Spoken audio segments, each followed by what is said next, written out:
Hey everybody, welcome to the Sky Lounge, and this is Cruise Peruse, episode number 82, and the puppies are going crazy. Hey, we're gonna go home, man. Relax. Alright? Hey, holy shit, I'm too tired for this right now. Kids, for those of you who are wondering why I'm so goddamn tired, I went to the midnight premiere of Spider-Man Far From Home.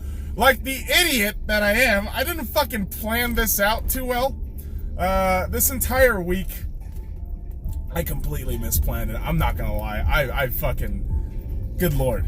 I thought I was Superman enough to get shit done and go through all these outings throughout the week. And already, after Monday, I am fucking tired, okay? So, Spider-Man Far From Home, I'm not gonna give a review. I'm gonna have that on the Sky Lounge podcast. That's gonna be released today, boys and girls. Hopefully, I can fucking finish today. Yeah, seriously, that's how I'm fucking putting that right now. I am so goddamn tired. We're gonna figure things out, boys and girls. We gotta get shit rolling because Far From Home was great. Got me all fatigued though. But you know how we do on the Sports Ball circus here, boys and girls. On the Cruise Peruse, we talk about it, we dissect it, we get into it. But hey. For those of you who haven't watched Spider-Man, Homecoming, go watch that, and do yourself a favor, watch all the Avengers movies, and you're gonna enjoy Far From Home. I don't know what else to say. It was a good movie, and I watched it on 4DX, which pretty much means it was the equivalent of a ride at midnight. Like, imagine riding a bumpy ass child roller coaster at midnight when you're fucking tired, okay? That's what 4DX movies are. And you got water and all this special effects shit. So when Spider-Man is zipping at you, you feel like you're getting jizzed on with the wind. But it was fun. It was fun. I had a good time. I'd probably watch it again, not on 4DX, because it costs $25 to watch a fucking 4DX movie, man. And listen, I don't want to sound like that old guy. I want to watch my movie and sit in peace, but at the same time, like, dude, I had to piss like at around halfway through the movie. I had to piss really bad. I'm like, yeah, this is not a fucking great idea when you intake a lot of water because you smoke a lot of weed. So not the best planning on my part, but that doesn't take away from how good the actual movie is. I enjoyed it very much. But that's coming from a Marvel fan, a comic book fan. But I know all you motherfuckers aren't here for the goddamn comic books, okay? Because, boys and girls, as much as I love the comic book, world and culture and how much it's taken over, I also love sports culture. Do it for the culture! Indeed, indeed. And the NHL free agency started yesterday. 9 a.m. Pacific Standard Time. I know it's midday, in the East. All you fucking East Coast people think you're the shit. Whatever, man. You have fun with that shit. But there were a lot of interesting free agent pickups. Let's name a couple of notable ones. Artemi Panarin going to the Rangers for God knows how much fucking money that man just got paid. And kudos to Panarin. Panarin's a beast. I'm not denying his talent. But some of these fucking money, an annual average salary figure, holy shit, it's crazy. And the word lockout has been thrown so many times, but the reality is, yeah, if you keep increasing wages like this, and your budget, all right, let's just talk simple finances, all right? If the wage bill keeps going up, but your fucking wage budget is down by a couple million rather than the expected amount, what do you think is going to happen by the supplier, aka the employer? Lots of firings, lots of letting people go, lots of not honoring contracts. That's how you get lockouts. That's just simple business. That's just simple motherfucking numbers. All right? And listen, I know all you optimists think like this isn't a possibility, but it is absolutely a possibility. when you're paying fucking Panarin and Bobrovsky stupid amount of money. I mean, Bobrovsky, kudos to the man getting paid in Florida, but my God, $10 million for 7 fucking years. $70 million. I forget what the Panarin fucking contract was. It was like fucking 8 years. It was like 90, what was it, 96? 8 years, 96 or something like that.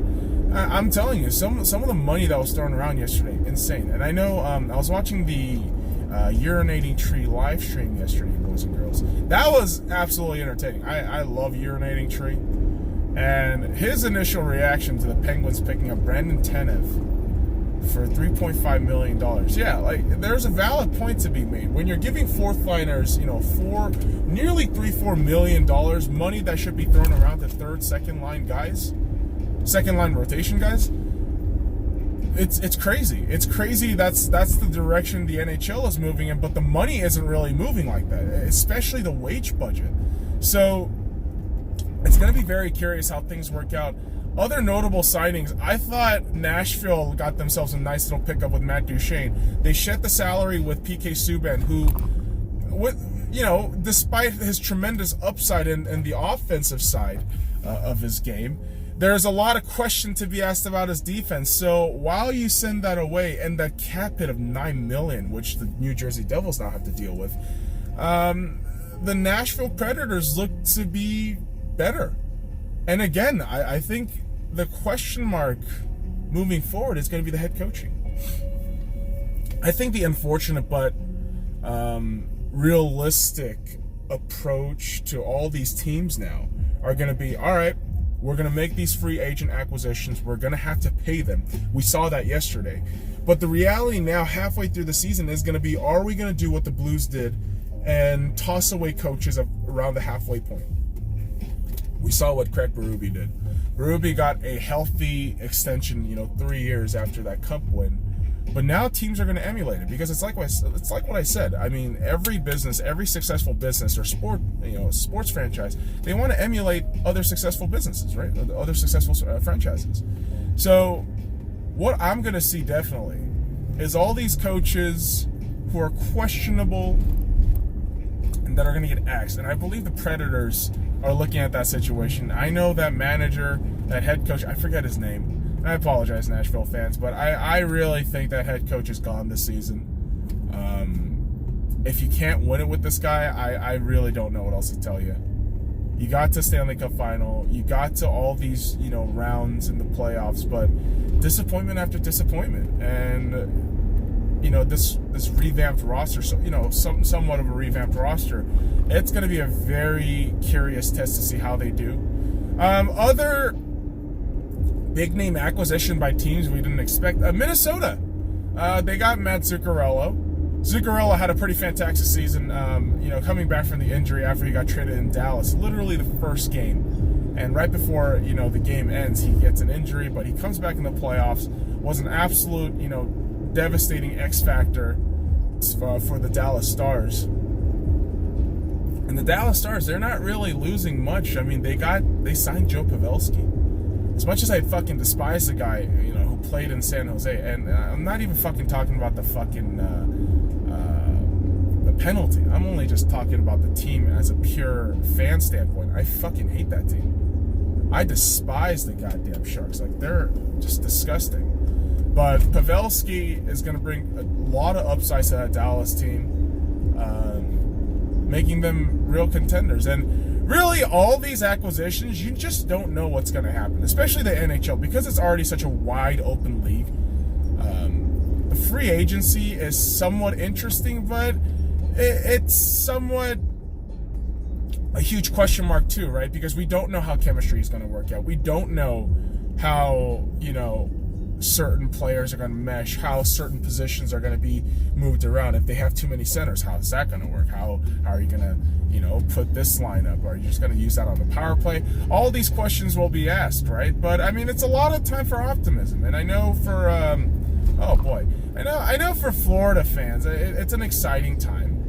You get Sergei Bobrovsky locked in for all those years, but my God, dude, that's a long term. And you are now tied to be paid as much as Carey Price And yeah, I rate Bobrovsky, I rate Carey Price, but $10 million for a goaltender, that is a lot of money. And I know it's ironic for me as a Vegas fan saying that, because we're paying Fleury all that money despite his age, all that. But this is the NHL. I mean, this is the NHL we're living in, boys and girls, and it's curious. I know there are other big moves, guys. I'm trying to just think of it on the top of my head, but it's been curious. And again, my whole thing with the NHL is I still don't know who the favorite is. Like, despite all of this free agency hoopla yesterday, I'll tell you right now, it's not like the NBA or the NFL where you can kind of get a glimpse of who might get an upper hand, because the reality of the NHL is it's an 82 game plus season. Like, you know, those 16 plus games in the playoffs and the 82 games in the regular season, they all matter. You know, it's not like the NBA where load management is a fucking thing. You know, it's not like, and it's not like the NFL where it's a condensed 16 week thing. I feel like the NHL, really, those 100 plus games, if you can get to that 100 plus point game, you know, into the postseason, it's a fucking grind. It's a different animal. And it's just, you know, it's a matter of time. I mean, free agency, you can grade free agency all you want in the NHL, in my opinion, but until, let's say around December. I'd say around December is the point where we can tell how these free agency signings have gone, how teams have looked, or, I mean, hell, even April. I mean, that's the whole thing. And you can argue that about the NBA too, but I'd still say with the NHL, by Christmas time, you get a general sense of who's going to make it to the playoffs, right? So I just say this. I just say with the NHL, guys, I don't care who made the big acquisitions yesterday. I know the whole Sebastian Aho thing, you know, sent, you know, the Twitterverse amok. But I truly think there's just a lot of question marks here. I mean, even teams who've significantly upgraded via trade, namely the Toronto Maple Leafs. I have to give kudos to those Toronto Maple Leafs. They got such a fucking baller. And I know you guys don't use balls in hockey, but you got a fucking baller in Tyson Barrie.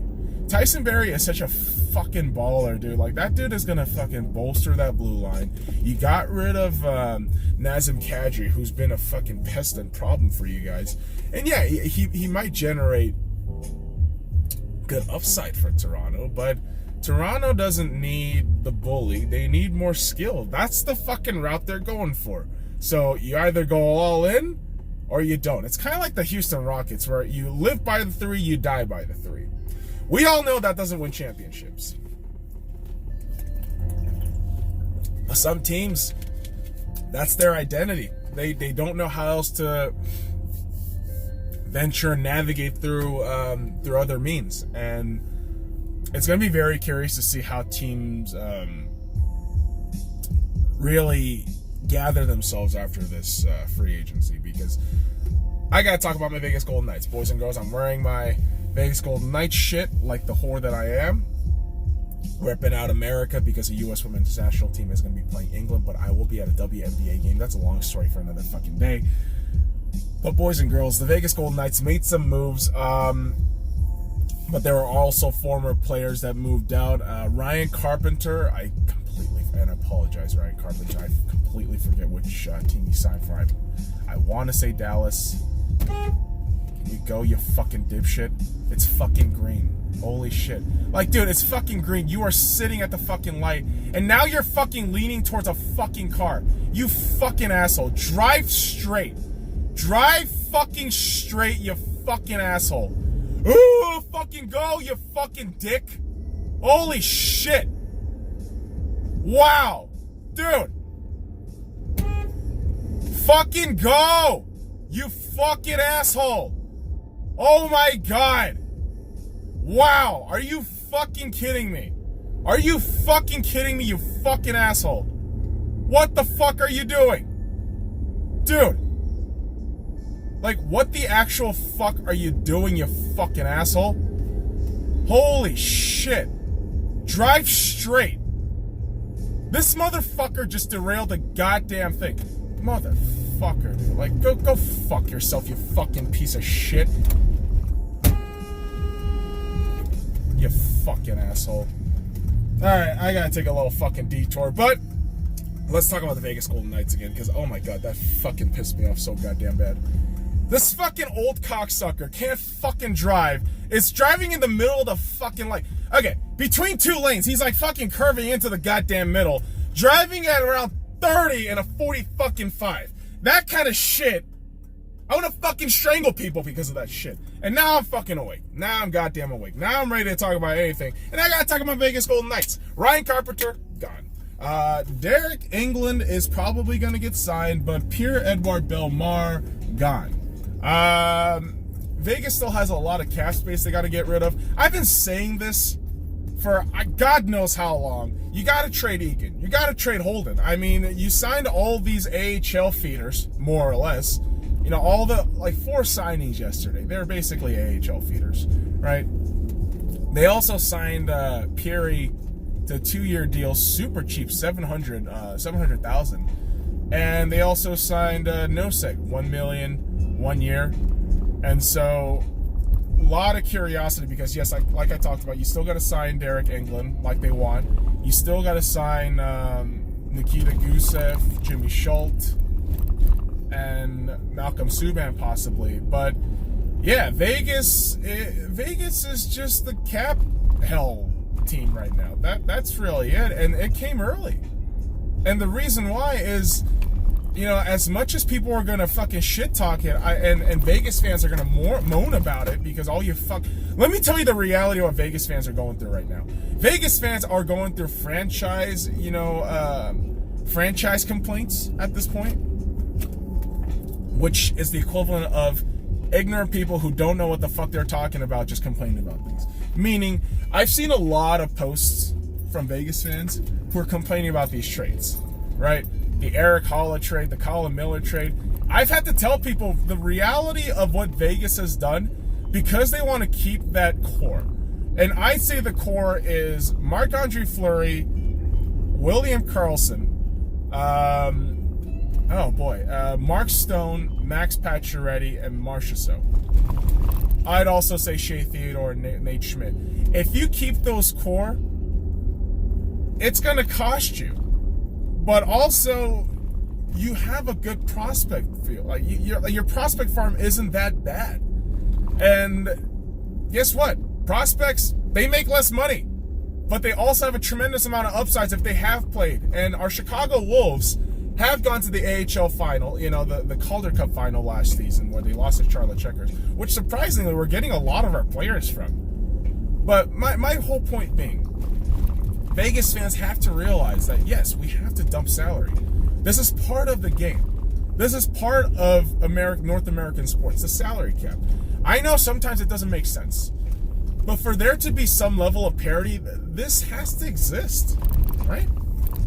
And you know, some people are going to talk about, oh, some market teams, yada, yada, yada, yada, yada.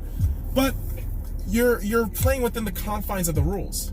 So, you know, don't hate the player, hate the game. That's all I'm saying. So Vegas fans, I just say exercise some patience, man. We're not going to have the fucking...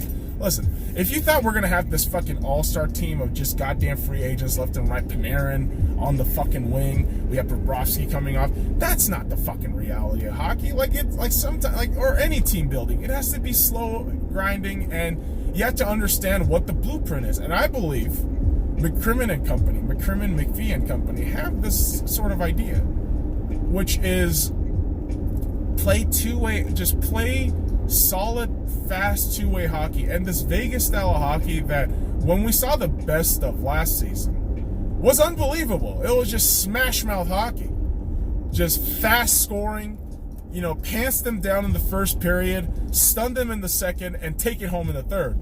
That's the kind of game the Vegas Golden Knights can play when guys like Mark Stone, Max Pacioretty, Jonathan Marchessault, William Karlsson, Shea Theodore, Nate Schmidt, when all those guys are on, it's probably one of the best fucking style of hockey we can ever see. But the reality is also that there's constraints. There's budgetary constraints. There's player roster constraints, and we have to work within those constraints, within those rules. And so Vegas has to ship these salaries. And like I said, boys and girls, I seriously still do think Cody Eakin, Nick Holden are still going to be casualties of the cap space situation. Because I'll tell you what, man, as much as I love Cody Eakin, I would fucking put Cody Glass right there in the lineup before him right now. And it's not because I'm completely smitten by our prospects. It's not that. Something about Cody Glass, from where I saw him in the last preseason, I thought he had so much tremendous upside. And then he proved it after coming back from injury, right? Recuperating, rehabilitating with the Vegas Golden Knights in Las Vegas, then heading out to Chicago in that playoff run. Just absolute animal numbers from this kid, right? I think Cody Glass is ready. I think he's ready to fucking commandeer a second line center, maybe even third line. Third line center or fourth line center for Cody Glass. I believe he's ready. I believe Cody Glass will provide a tremendous amount of upsides. And I think within that reason, you can absolutely trade Cody Eakin. And now, I know Eakin means a lot. I know all these players means a lot to us, boys and girls. They've been with us since year one. But guess what? The reality of sports, all right? The reality of sports is that we can't always be stuck in year one. We can't. We have to grow. We got to get better. And in order to do that, inherent sacrifices must be made for the greater good. And I've said that so many times, and I need you Vegas fans to understand that. And as a fellow Vegas fan, it hurts. I don't want to lose guys like Eric Holla. I don't want to lose guys like Colin Miller. I don't want to lose guys like fucking Cody Eakin, the guy who has his heart on his fucking sleeves. Hey, he's played so fucking hard. Had a career season last season. And yeah, I'm a fucking diehard fan of any sports team that I get invested into. My Dodgers, my Lakers, my Arsenal, my fucking Seahawks, my goddamn Golden Knights. I don't want to see my players. I don't want to see them go. But the reality is, we have to play within the confines and the constraints of the rules that is designated by the league that we are watching and enjoying. Meaning, you got to follow the rules. Don't hate the player, hate the game. So, guys, all I'm saying is, if you're a Vegas Golden Knights fan, we're going to have a lot of down years. We're also going to have some up years. But we're only in year 3, okay? That's all I'm saying. And free agency for the Vegas Golden Knights, I have to tell you, like, I've told people, don't temper your expectations. We're not getting anybody. This is a salary shedding year. And really, thankfully, that development camp for the Vegas Golden Knights over the weekend provided excellent fruit. We saw a lot of our prospects play well. Cody Glass, they took a lot of precaution with him. Also, I believe they did that with Nick Hague, if I'm not mistaken. But boys and girls, the whole thing with the Vegas Golden Knights is, listen, we're only in year 3. We're gonna see a lot of downs. We're gonna see a lot of down years, right? We are gonna see a lot of down years. I mean, let's not pretend. You know, sports is a fair fucking thing. You know, sometimes you'll get dick punched. Sometimes you're gonna be up for a long time. Ask the Patriots. But as fans, we can only be there and support them through the, you know, tough of it, you know, through the thick of it, right? A lot of our players got traded, but again, that's for the greater good. And if the Vegas Golden Knights can't provide some semblance of optimism early on, I think, you know, great moves, great success is afoot. But again, Vegas has to, you know, Vegas fans, we got to be patient. We got to be patient, okay? Not everything's going to work itself out. You're going to go through a lot of bullshit, right? And you know the reason why I'm saying that? I've only been, you know, heavily invested in the sports ball these last 5 years, really, 5 years. And Arsenal is really the sports team that has aged me 25 years and 5 years. I can't lie about that. Arsenal will... Here, okay. This is what Arsenal does. Arsenal is like all the most emotionally draining movies all packed into one season. And that's not really it. It's like an entire emotionally draining movie for one half of the season and another emotionally draining movie for another half of the season. So that's almost every fucking season that you have to deal with Arsenal with that shit. And if you're an Arsenal fan, you can attest to this, all right? If any Arsenal fans are out there, okay, you can attest how fucking terrible our life cycle is at times. We just signed a young Brazilian player, but at the same time, I'm not overly optimistic with Arsenal because the reality of Arsenal is we're not the great club that we used to be, and we're going to get dick punched. And boys and girls, this is what tempers a lot of my expectations with sports ball. When I got teams that are going well, you know, like my Dodgers who are fucking killing it, there's like that little fucking doubt in my mind that says, hey buddy, don't get too happy now, because one of these days you're going to fuck up. And I got to thank Arsenal for that. So boys and girls, if you want to catch more depressing and anxious action from me, follow me at the Sky Lounge, and all the links in the description below. Like, comment, subscribe for more daily content, and from me and the puppies.